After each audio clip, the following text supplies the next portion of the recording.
You will hear a number of different recordings and you will have to answer questions on what you hear. There will be time for you to read the instructions and questions, and you will have a chance to check your work. All the recordings will be played once only. The test is in 4 sections. At the end of the test, you will be given 10 minutes to transfer your answers to an answer sheet. Now turn to Section 1. Section 1. You will hear 2 flatmates, Tom and Richard, talking about their new flatmate who has just moved in the week before. Section 1. You will hear a conversation between a man and a woman as the woman buys a new bus pass. First, you have some time to look at questions 1 to 5.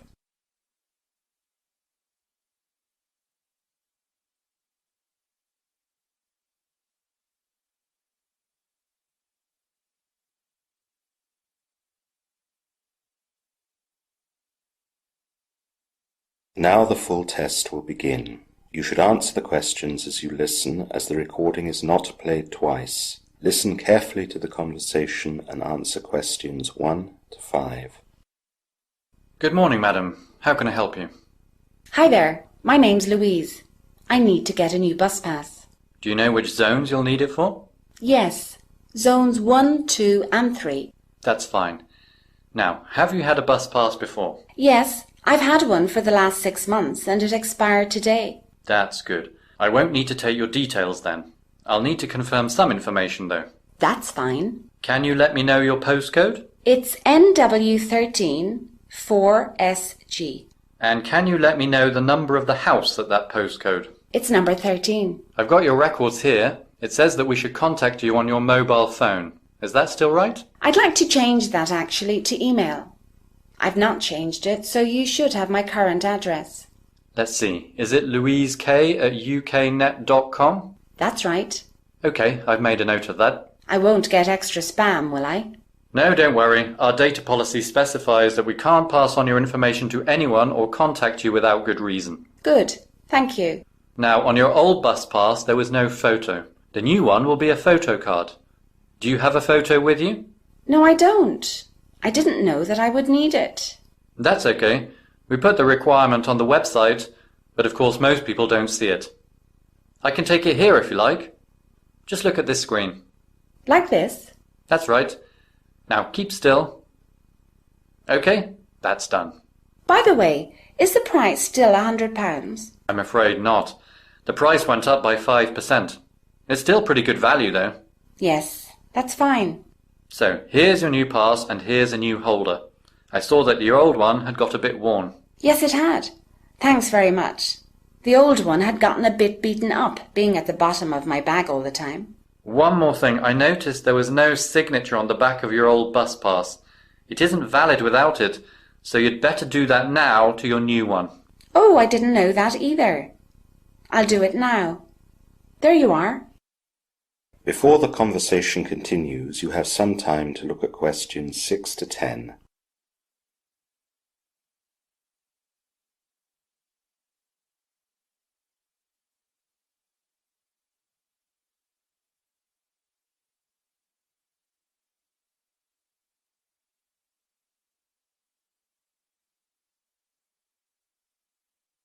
Now listen carefully and answer questions 6 to 10. Is there anything else I can help you with? Yes, there is actually. You know that all the bus routes have been reorganized recently. Yes. Well, I'm a bit confused. Could you briefly explain some of the changes? Of course. First of all, there is Route 1. That's the one that goes in the direction of the town hospital when it goes north and the university when it goes south. There are 2 bus stops where you can get on this. To go north, you need to find bus stop Q. That's on Alton Road, just outside the town hall. To go south towards the university, then find bus stop P, which is also on Alton Road, outside the cinema. That's useful for me, as I study at the university. Now I live in West Howe. What will I need to do to get a Route 1 bus? The best way is to go to the town centre and change. You'll need to take Route 3. Take the bus from the centre of West Howe and get off at the town centre at bus stop G. That's outside Westgate Shopping Centre. Then, to get back to West Howe, you'll need to go back to Westgate Shopping Centre and find bus stop H, opposite bus stop G. Thanks. Finally, I need to know how to get to the Arrowdown Sports Centre. I was given a membership there, and so I'll be going there quite often too. First of all, you need to come to the centre of town as you would normally. Then, to get to that sports centre, you'll need to go to the town centre post office. The buses for the Arrowdown Centre are from bus stop A. To get back, take the bus from outside the sports centre and get off at bus stop C in the town centre. Thanks for that.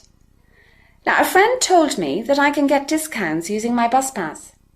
He said that I can get cheaper cinema tickets and train tickets with it. I'm afraid not with the cinema, but you'll get a 15% discount on local train services.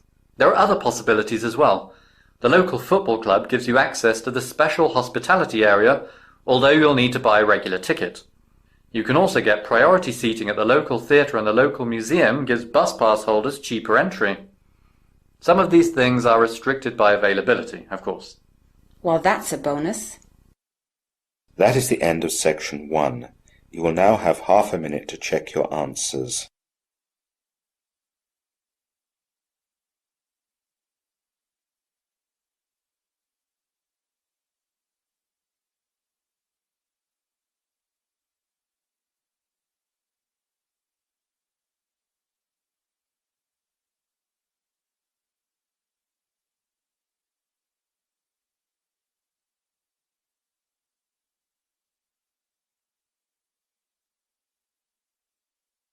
Now turn to section 2.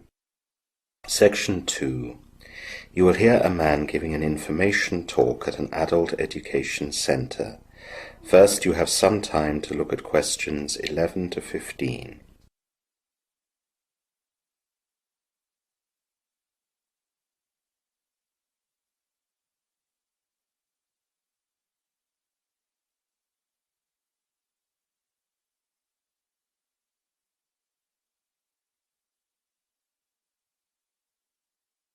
Now listen carefully to the information talk and answer questions 11 to 15.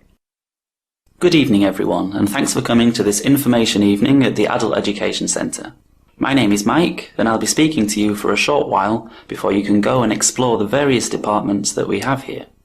The centre was founded 50 years ago by the Town Council in order to help people who had failed to get a proper education when they were children. The idea today is a little different. We can give people the chance to study what they missed at school, for whatever reason, but we can also just give them training in everyday skills, or just allow them to extend themselves. The teachers in the centre are fully qualified, and their teaching is appraised every 6 months by inspectors from the Ministry of Education.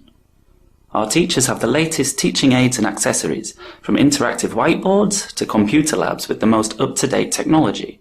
All our teachers undergo special training, and all their lessons can be found online at what we call the interactive classroom, which is accessible by all registered students. All notes, videos and worksheets can be found there, so if you miss a lesson, you can catch up on your computer at home. As well as just finding the resources, you can be in direct contact with your teacher. Naturally, he or she cannot be online all day, but every teacher has 2 online tutorial sessions of 3 hours each, when they are available to chat. They can, of course, be in demand, so they are limited to 4 students at any one time, and students can only interact with their teacher for a maximum of 10 minutes. If the teacher is free, though, students may continue to chat for longer. Naturally, we also have a normal website. This has details of all our courses, teachers, fees and timetables. All courses can be booked and paid for online, although you'll need, of course, to supply credit card or bank account details. If you don't want to book online, you'll need to come to our main centre on Langdon Street between the hours of 10 AM and 2 PM, which are the hours that our administration section is open to the general public. You now have some time to look at questions 16 to 20.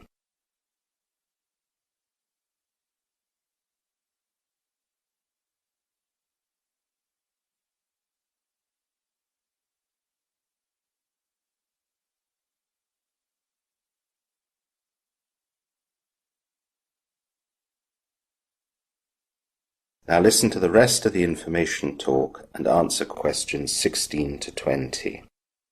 Now, let me tell you a little about the courses that we have on offer. I'll begin with languages, as they're often very popular. We offer a variety of European languages, including French, German, Polish and Spanish. In addition, we offer Arabic, Korean, Japanese and Mandarin Chinese. These languages are offered at various stages of ability, and to find out which class you belong in, you can do our self-assessment test, available on our website for all the languages we offer. Next, I'd like to tell you about our business-related courses.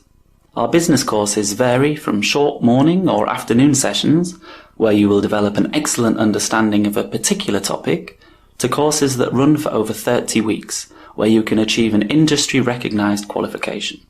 From learning how to use essential computer software to bookkeeping or search engine optimization and website development, we have the business courses to help you achieve your goals. These courses are always the most popular, so if you're interested, make sure you make your booking fast. We only take 10 people per course, and these places go quickly. One of our most popular course areas is photography and computers for photography. Our range of courses on these subjects can help you learn to get the most out of your camera. From basic to advanced, our courses will allow you to build up your knowledge and learn new ways to use your equipment. Another favourite are our cooking courses. We offer speciality courses, but a favourite is our Introduction to Cooking. This course is ideal for those new to cooking, or for anyone wishing to create achievable and inspiring dishes. Learn a variety of essential cooking techniques to help you create simple, everyday dishes, or some more elaborate things to impress your guests. You will also learn to make the best use of store cupboard ingredients, and how to take delicious shortcuts to make cooking quick and enjoyable every day. I'll finish with telling you about our creative writing course. It looks at practical ways to get started, whilst promoting greater writing confidence. The focus of this course is placed on practical exercises, supported by discussion and examples, and builds upon the strengths of each writer. It will give you an insight into the creative process and encourage you to achieve your writing goals. Our creative writing course provides an opportunity for all aspiring writers to develop the skills for writing fiction. We have lots more courses, and I urge you to check our website, as we don't have enough time to introduce everything that we have on offer. That is the end of section 2. You will now have half a minute to check your answers.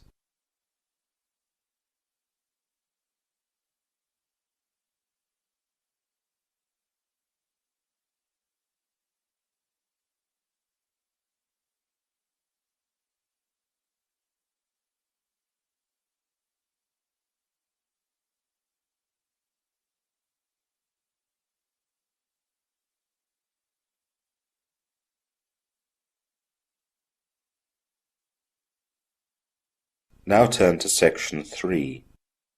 Section 3. You will hear 4 students discussing a survey that they will conduct. First, you have some time to look at questions 21 to 26.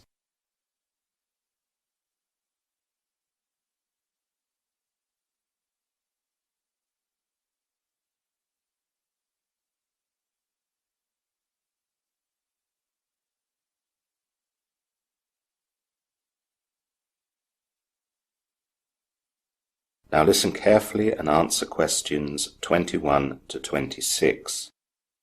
Hi Martin, hi Rachel. Are you both waiting for us? Hi Abby, hi Lance. Yes we are, but we've not been waiting long. Yes, we just ordered some coffee. Hi Lance. Hi everyone. So we're here today to talk about our survey on electronics and communications. Rachel, you said you were going to think about some question ideas. That's right. I've been looking at our subject of how household citizens in this country derive benefit from the digital environment. To start with, I thought we could ask about their perceptions of internet speed. Dial-up or broadband? Broadband, I think, Lance. Not many people in this country have dial-up anymore. I think that's a great start, Rachel. It's very topical at the moment. What about after that? Another important area is people's perceptions of affordability.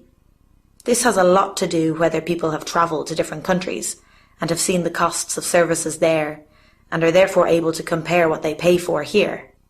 That's not necessarily true, Rachel. People can have perceptions of affordability without having to have travelled. That's true, Lance. I like the idea, Rachel, but let's keep the travel part out of it. If we include that, we could create too much bias within the answers, as people who don't travel wouldn't be able to answer. You're both right. I'll just make a note of that. Now, the next area I looked at was what people think about the possibility of changing subscriptions and switching between providers. I thought it wasn't possible to just switch providers. Aren't people locked in with a contract? Yes, they are usually, but even within the contracts there are ways of cancelling and changing provider. There's also a lot of talk in the media about how many contracts demand 3-month notice periods. People often don't realise that, and they're furious when they have to wait and pay for 3 further months. Yes, I know someone in that position. They're actually leaving the country, and they have to continue paying their communications bill for 2 months, when they're not even in the country or living at the address that the contract deals with. Well, we should get some good feedback and answers on that area. So, my next area is the transparency of tariff information. Again, this is a topical area in the communications industry. That's right. There were some big stories in the media recently. The government has clamped down on companies not disclosing this. I read a story last week about a family that sued their phone provider for not giving the proper information. The family won, and it seems the government has finally woken up about this matter and will do something about it. Why is it so important? It's because companies want people to choose the package that gives them the most profit. It doesn't matter to them that people don't get the deal that makes the most sense for them. Salespeople just give customers a limited number of options, and customers can't find the full information anywhere else. That's awful. I can't believe they can get away with that nowadays. I know. Fortunately, things are getting better, though. So, the last area is about mobile phone usage. Will we just be looking at how often people use their mobile phones? Not so much that. We'll be more interested in how happy customers are with their signal reception. That's a good topic too. I thought that we had good coverage in this country, but then I heard from some foreign student friends of mine that it's terrible here and that their countries are much better. That's right. We think it's okay here, as we're used to nothing different. You now have some time to look at questions 27 to 30.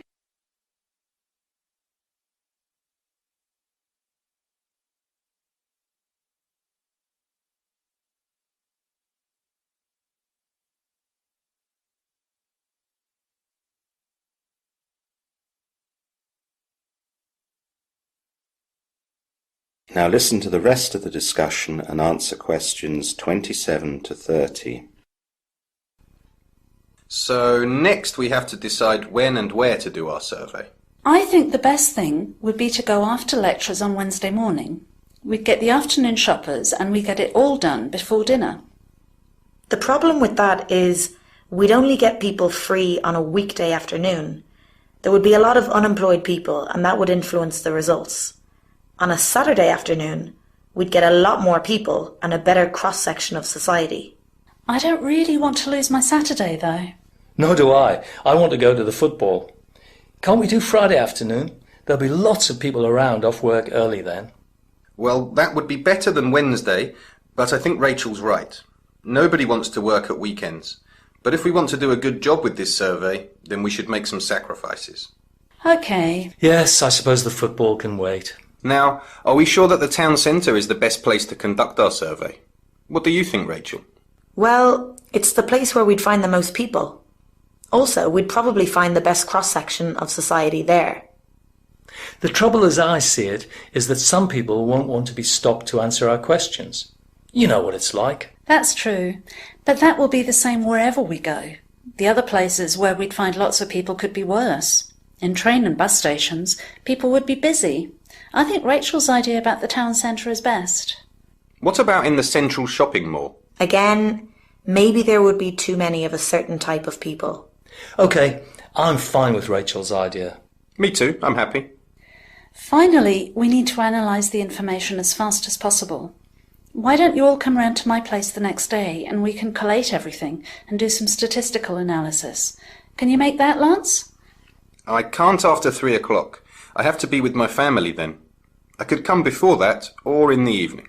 How about you, Rachel? That should be no problem for me, as I'm free all day. So just let me know when. What about you, Martin? It might be a problem for me, I'm afraid. I can come, but not in the evening. I've got tickets to the cinema. Let's meet at midday then. We should be able to get everything done in a couple of hours so Lance can get away. That is the end of section 3. You will now have half a minute to check your answers.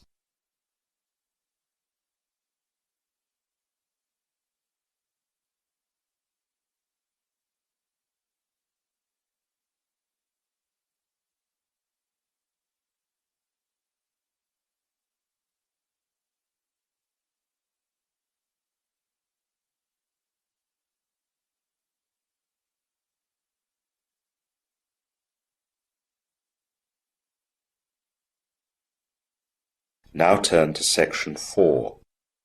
Section 4. You will hear a lecture on geothermal energy.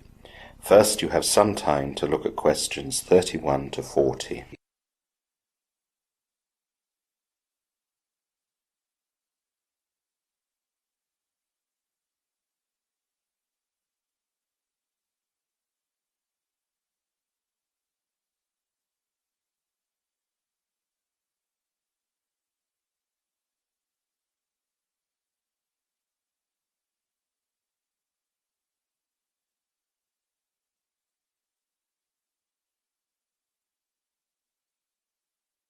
Now listen carefully and answer questions 31 to 40. Hello everyone, and welcome to this lecture on renewable energy resources. Today we're going to look at geothermal energy, and we'll look at the country of Iceland to see how this energy type has been exploited there. Geothermal energy is the heat from the earth. It's clean and sustainable. Resources of geothermal energy range from the shallow ground to hot water and hot rock found a few miles beneath the Earth's surface, and down even deeper to the layer of extremely high temperature magma. This layer of magma continually produces heat, mostly from the decay of naturally radioactive materials, such as uranium and potassium. The amount of heat within 10,000 meters of Earth's surface contains 50,000 times more energy than all the oil and natural gas resources in the world. Iceland is a pioneer in the use of geothermal energy for space heating. Generating electricity with geothermal energy has also increased significantly in recent years. Geothermal power facilities currently generate 25% of the country's total electricity output. Last year, roughly 84% of primary energy use in Iceland came from indigenous renewable resources, of which 66% was geothermal. During the course of the 20th century, Iceland went from what was one of Europe's lowest income countries, dependent upon peat and imported coal for its energy, to a country with a premier standard of living, where most energy is derived from renewable resources. The cheap source of energy created this change. Iceland is a young country geologically. It lies astride one of the Earth's major fault lines, the Mid-Atlantic Ridge. This is the boundary between the North American and Eurasian tectonic plates. The two plates are moving apart at a rate of about 2 centimeters per year. Iceland is an anomalous part of the ridge where deep mantle material wells up and creates a hotspot of unusually great volcanic productivity. This makes Iceland one of the few places on Earth where one can see an active spreading ridge above sea level. As a result of its location, Iceland is one of the most geologically active places on Earth, resulting in a large number of volcanoes and hot springs. Earthquakes are also frequent, but rarely cause serious damage. More than 200 volcanoes are located within the active volcanic zone, stretching through the country from the southwest to the northeast, and at least 30 of them have erupted since the country was settled. A lot of Iceland's geothermal energy comes from hot water or steam, and these are found in two types of water temperature systems: high temperature fields and low temperature fields. High temperature fields are located within the active volcanic zones or marginal to them. They are mostly on high ground, and the rocks are geologically very young and permeable.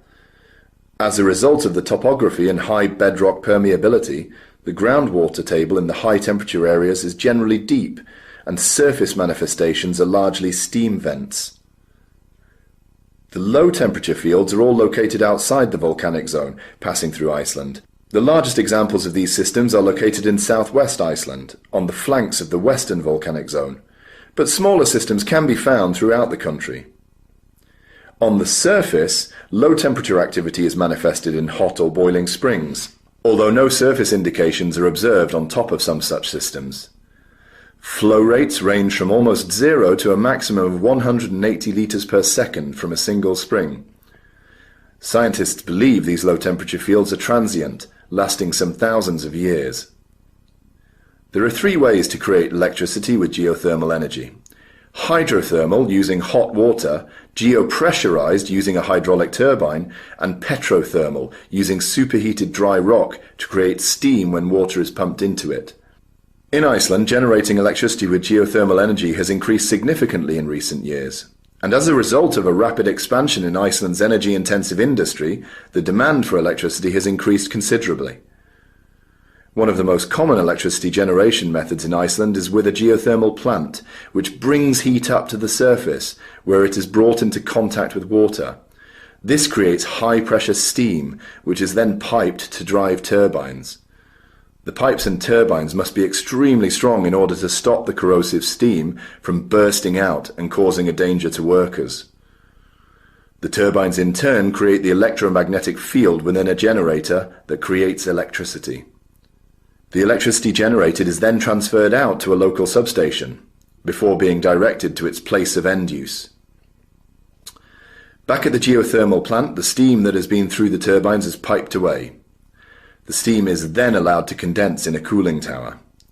Warm air and vapour is released into the air, and the leftover hot water is piped away for a variety of other direct heat uses, such as house heating, agriculture, fish farms, and industry. That is the end of section 4. You will now have half a minute to check your answers.